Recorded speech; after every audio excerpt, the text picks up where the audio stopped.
The land was dying from the inside out. The soil, once rich and red, turned sullen and gray. The cotton refused to bloom, the tobacco curled into itself like clenched fists, and the sugarcane snapped in the wind as though the earth had grown tired of holding it. Ships that once lined the estuary now passed Ashbourne by, captains muttering about infestation, bad yields, and something they wouldn't name. And beneath all the talk of markets and weather, a darker whisper moved through the county, of a curse, a debt, something buried that had finally decided to collect. Men who once boasted over whiskey and banquets now ate in silence. Eyes darted, pews filled on Sundays, but no one sang, only prayed. They asked not for rain, but for forgiveness, because the ruin wasn't random. It chose its victims, families with certain names, certain histories carved deep into the land. The Mallisters buried their third child to fever. The Sutton boy disappeared near the old well, and no matter where it happened, someone always swore they saw him. Jonah, standing at the edge of vision, still, watching. The rot spread faster than rumor. The bank at Grady Hollow collapsed without warning. When they broke open the doors, they found the floors buckled, as if something beneath had tried to claw its way out. No one spoke of it, not aloud, but those who had seen the hidden ledger, the one with Jonah's name scrawled in red ink, understood. This wasn't financial ruin, it was balance, and Jonah had become its collector. Children began humming lullabies in tongues no one recognized. In Belfield, an old midwife carved strange symbols into her cabin walls before walking barefoot into the woods, leaving the fire burning. When neighbors found the place, the hearth was still warm, the door swinging open, and on the ceiling, a single handprint in soot, impossibly large, impossibly high. Sheriff Malden rallied a posse and rode west toward the pine thickets, the last place Jonah had been seen. Only 2 men returned. One would never speak again. The other, Reverend Till, wrote a short note before hanging himself from the church rafters. The words, "We are weighed. We are measured. We are not enough." Then came the lightning. Clear skies. Yet the courthouse bell tower split clean down the middle. The bell itself cracked in 2. Crops failed whether planted or not. Livestock wandered off and drowned in shallow creeks. Wells turned black, and across Ashbourne people dreamed the same dream, chains dragging through dead leaves and a voice whispering, not in anger, but in judgment. When the first fire came, it made no sound. The Carver granary simply glowed one night, then vanished into white light. In the ashes they found footprints, bare, wide, walking toward the woods. After that, people began seeing the figure. Always at dusk, always still, at the edge of a field, or just beyond the fences. Tall, silent. Some said it was Jonah. Others said it was what remained of guilt itself. No one dared step closer. Elias Carver had not spoken in weeks. He drifted through his mansion like a ghost with a heartbeat, dragging a cane he didn't need, muttering names and dates to himself. Once, his daughter heard him whisper something that froze her where she stood. He was never ours. He only waited for the right season. Ashbourne was unraveling faster now. Mail stopped arriving. Trains no longer stopped. Families packed their wagons at midnight and drove west, not once glancing back. No one mentioned cotton, money, or markets anymore. The land itself had turned against its masters. One evening, a boy named Isaac chased a paper kite beyond the cornfield. When it stopped, he saw a figure standing in the rows, tall, still, those same black eyes Jonah once had. Eyes that didn't reflect light but swallowed it whole. Isaac didn't scream. He just cried later, whispering to his mother. He remembers everything. The next morning, a symbol appeared in the town square, painted in blood. Not words, not letters, but a shape that hurt to look at. The sheriff had it scrubbed clean. By dawn, it was carved into the gallows beam. Elias called a gathering at the ruined church. Only a handful came. His voice trembled at first, then grew steady, sharp. "We built on graves," he said. "Not just their bodies, but their silence. And now silence speaks." That night Elias sat alone in his study. He lit a single candle and opened the old ledger. He read each name aloud one by one. When he reached Jonah's, the flame went out. The air thickened. By morning, Elias was found upright in his chair, eyes open, a tear down his cheek, and the ink still wet on his fingertips. After that, the figure came closer. No longer a shadow at the edge of the woods. It now lingered near windows, stood behind fences, appeared in doorways. It never spoke. It didn't need to. Wherever it passed, dreams turned to ash. People awoke with blood in their palms and words on their tongues they didn't remember saying. Across the county, fences snapped without wind. Trees bent low as if bowing to something unseen. The air smelled like rust and rain. Something long buried had risen. And it wasn't seeking revenge. It was reclaiming balance. Winter arrived early that year, though not a flake of snow fell. The sky turned the color of old parchment. Fires burned weak. Birds flew silently. It was as if the world itself had stopped breathing. No one chased the figure anymore. No one prayed it away. Even the children only watched from behind glass, faces pale, eyes wide. In the courthouse, the ink in old records began to blur, names fading into gray. But in the margins, one word appeared again and again, in the same jagged handwriting, though written years apart. Owed. People began leaving offerings. Cornmeal in bowls, bits of cloth, coins marked with ash, pages torn from Bibles, small, desperate payments to something unseen. The Carver estate stood blackened and still. No lights, no voices. The ground around it turned wild, brambles choking the paths, moss covering the doors. Yet the front door remained unlocked. One evening, a girl named Ruth wandered too close. She returned with her hair bone white and her mouth full of soil. For weeks she said nothing. When she finally spoke, it was in a language no one knew. The final harvest came, and with it, nothing. Not death, not disease, just absence. The soil refused to give. Then came the sound.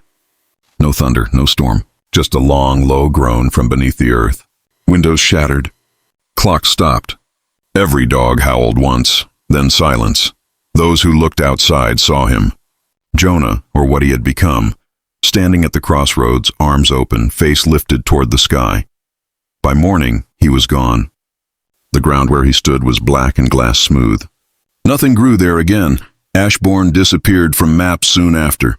Its name lived only in whispers, told as a warning to those who build fortunes on forgotten bones. But in the ruins of the old courthouse, the ledger still sits. The page with Jonah's name lies open. And sometimes, just sometimes, when the wind moves through the broken rafters, new names appear at the bottom, written not in ink, but in the grain of the paper itself, and beneath them, always, that same word, owed. This is the forgotten cell, where stories buried in silence never stay dead.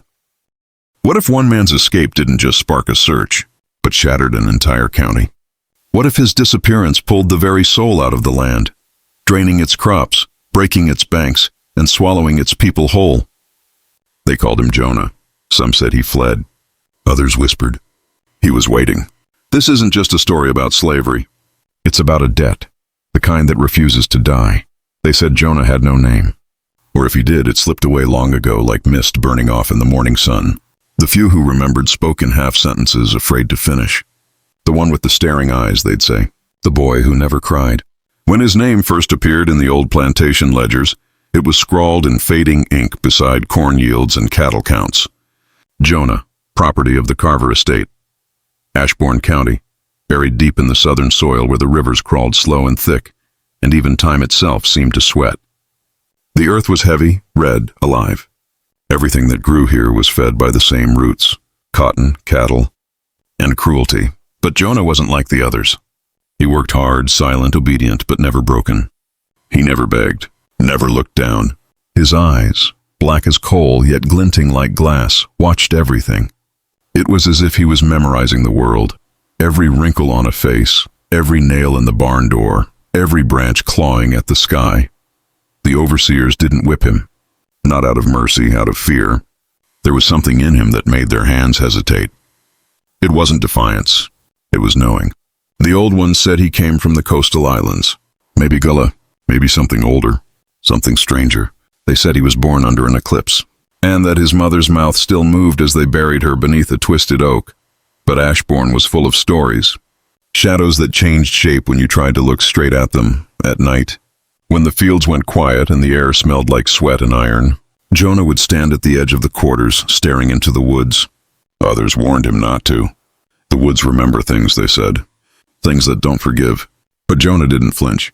He'd stand there barefoot, still as death, head tilted, listening. Even the dogs stopped barking when he did that. Then came the night the heavens opened. Rain poured like it meant to drown the world, warm, endless, heavy. By morning, Jonah was gone. No footprints, no torn cloth, no struggle, just an empty cot and a small mound of red clay where his head used to rest. Elias Carver, master of the estate, felt the chill before he saw the mess. A missing slave was bad business, but Jonah wasn't just another number in the books. Elias knew something was wrong.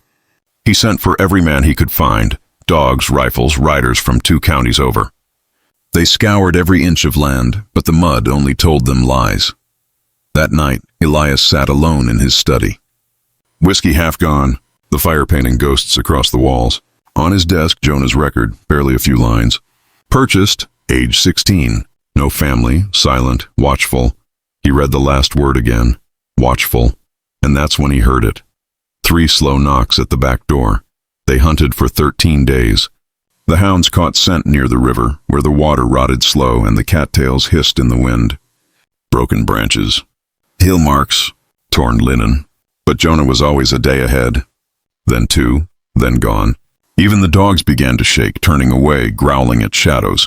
The bounty men quit one by one.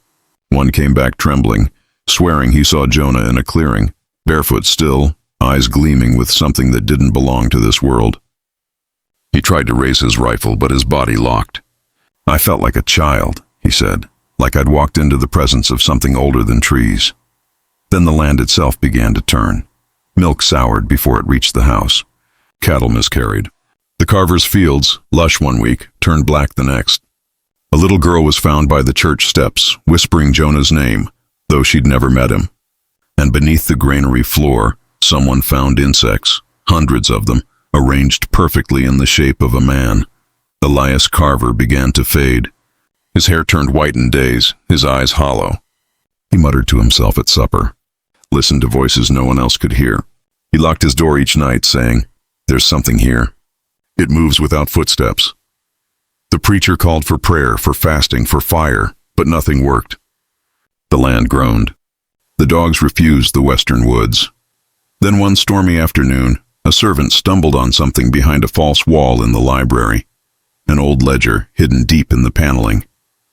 Inside, lists of names, men, women, children, some crossed out, some marked with strange symbols, and at the very bottom, Jonah's name, underlined in red. Next to it, not a price, but a single word, unclaimed. Elias stared at that page until dawn. He didn't burn it, didn't hide it, just left it open on the table. That night, his wife woke to find him standing barefoot in the garden, soaked in rain, whispering apologies into the wind. When she touched his shoulder, he turned, and for a second, the face looking back wasn't his. Before sunrise, the church bells rang with no hands to pull them. Every mirror in the Carver house split clean down the center. By the 3rd month, Ashbourne County began to collapse, not with war or fire, but with silence. The air thickened. Crops rotted. Families disappeared. No screams, just unraveling. The Carver estate fell first. Creditors came with papers and pens, but the walls themselves seemed to breathe, whispering names long forgotten. And somewhere beyond the fields, in the red clay and wet earth, something or someone was listening.